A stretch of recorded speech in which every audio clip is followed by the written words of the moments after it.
Good day po teachers! Welcome back po dito sa Learning Pal kung saan po tayo nag-share ng latest DepEd news and updates and free learning resources. So quick update lang po tayo teachers dahil meron pong dagdag na region kung saan po meron na po silang na-receive na notice of cash allowance para po sa kanilang teaching allowance. Nagkakahalaga po ng 10,000 pesos. So check po natin yung mga schools kung saan po itong region na to. So, first po sa ating list, so ito po yung mga schools na meron na pong notice of cash allowance sa Region 11.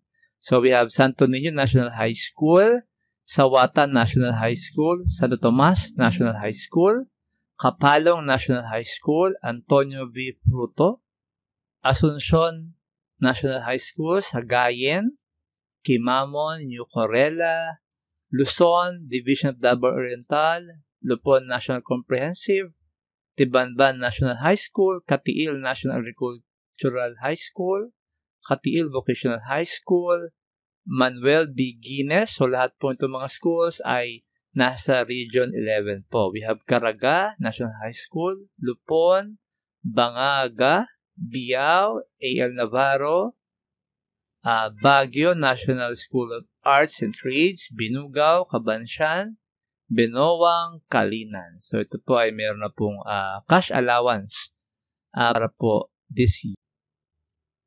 So, next po. So, i-flash ko lang po yung mga schools. And then, tayo na po yung mag-check kung ano po yung mga schools.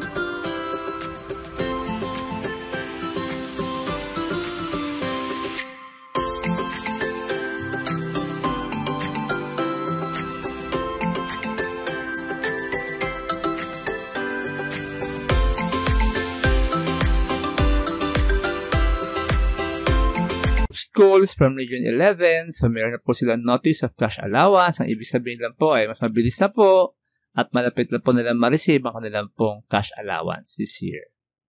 So, congratulations po sa Region 11. So, hopefully po ay sinusunod na po yung mga region and other divisions na makareceive na po ng kanilang cash allowance dahil po nakalagay sa date ay before June 16 po, no? Ito po mabibigay yung ating cash allowance. So, yun lang po mga teachers. Don't forget po to subscribe and hit the notification bell para update po tayo pag meron po mga latest news about DepEd. Yun lang po at maraming salamat.